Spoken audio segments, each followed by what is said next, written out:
Coli la meu Sueda telemasa Bekasita di do lo de o Sayama Soe buat tombo Nete me le yuata Beteni baca uko Pourquoi ta beauté de la Ibita hello pourquoi Ok, ok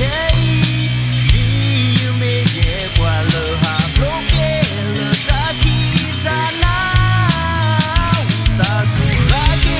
you cledo Ologi you go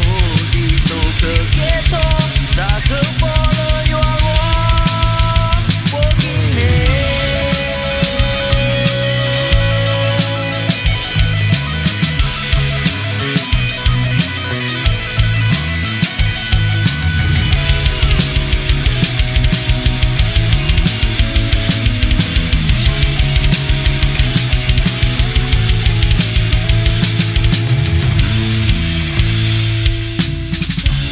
Sa kri ke he ke